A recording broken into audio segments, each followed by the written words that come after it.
প্রতিটা মোবাইলের পিছে 57% ট্যাক্স বসাইছে। এটা নিয়ে আমার কোনো আপত্তি ছিল না, এটা নিয়ে আমার কিছু বলার ছিল না। কারণ একটা দেশের রুলস রেগুলেশন থাকতেই পারে, নিয়ম কানুন থাকতেই পারে, তবে সেটা লিমিটের মধ্যে থাকতে হবে।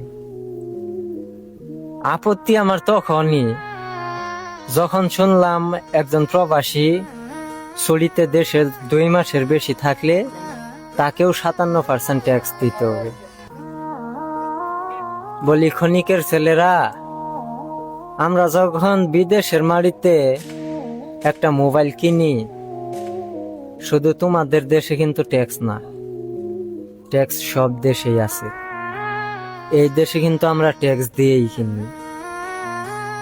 এই মোবাইল যখন নিয়ে যাই,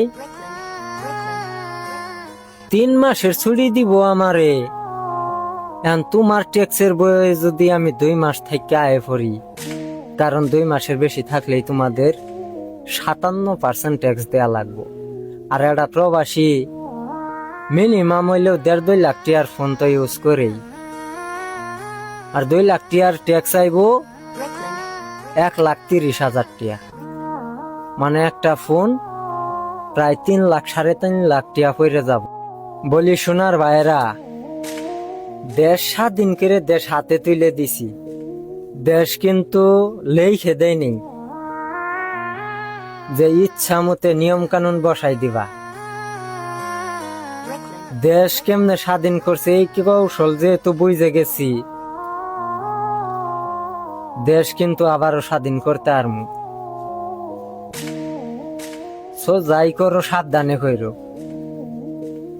আগের গুলা তো পালানোর সময় পাইছে,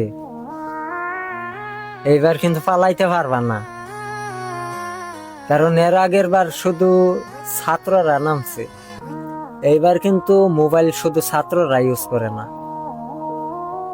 বাংলাদেশের প্রায় 90% পিপুল, মানে পিপুল কি মানুষ ইউজ করে। 100 জনের মধ্যে 90টা বাড়ি কিন্তু খাওয়া। মাইন্ড ইট।无敌，吸引你注意，老子们扬眉又吐气。